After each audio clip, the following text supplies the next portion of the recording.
নমস্কার বন্ধুরা। আজকের দিনটা সত্যি ভীষণ ঘটনাবহুল। একদিকে যখন ভারত রাশিয়ার ভবিষ্যৎ সহযোগিতা নিয়ে আলোচনা চলছিল, ঠিক সেই সময় হঠাৎ পাকিস্তান কী করে বসলো। হঠাৎই ওদের পক্ষ থেকে একটি বিবৃতি আসে যে অরুণাচল প্রদেশ ইস্যুতে তারা চীনের পাশে দাঁড়াচ্ছে। আজকের দিনে এই টপিক নিয়ে বহু আর্টিকেল প্রকাশিত হয়েছে।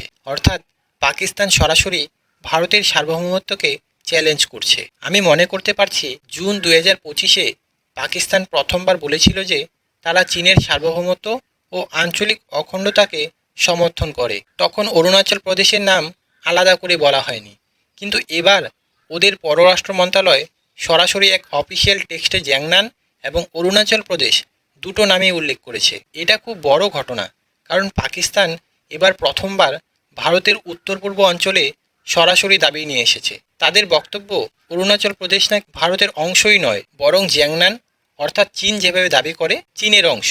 এখন অনেকেই ভাবছেন হঠাৎ পাকিস্তান এই মন্তব্য করলো কেন। কিছুদিন আগে একটি ঘটনা সামনে এসেছিল।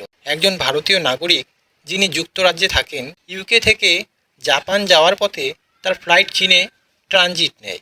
চীনা ইমিগ্রেশন তার পাসপোর্টে অরুণাচল প্রদেশ দেখে তাকে দীর্ঘ 14 ঘন্টা আটকে রাখে। তাদের যুক্তি, তিনি অরুণাচল প্রদেশের বাসিন্দা, অর্থাৎ টেকনিক্যালি তিনি নাকি চীনের নাগরিক। এই ঘটনাকে কেন্দ্র করে ভারত ও চীনের মধ্যে আবার উত্তেজনা বাড়ে।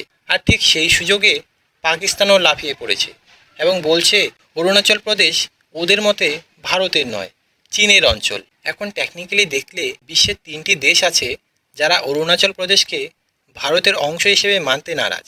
প্রথমটি স্বয়ং চীন, এটা আমরা সকলেই জানি, কিন্তু দ্বিতীয়টি হলো তাইওয়ান।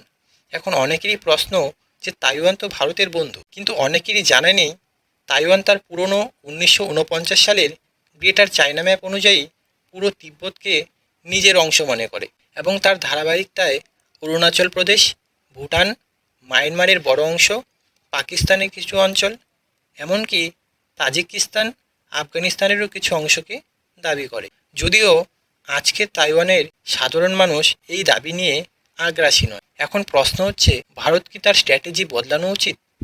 এখনও পর্যন্ত ভারত শুধু বলেছে পাকিস্তান অধিকৃত কাশ্মীর আমরা ফেরত নেব। ইমরান খানের আমলে নতুন ম্যাপ প্রকাশ করে তারা গুজরাটের জুনাগড়কেও নিজেদের দাবি করেছিল। তবে হয়তো এখন সময় এসেছে ভারতও আরও কঠোর অবস্থান নেয়। ভারতের প্রতিরক্ষা মন্ত্রীও বলেছেন সিন্ধু একদিন ভারতের নিদর্শনেই ফিরে আসতে পারে।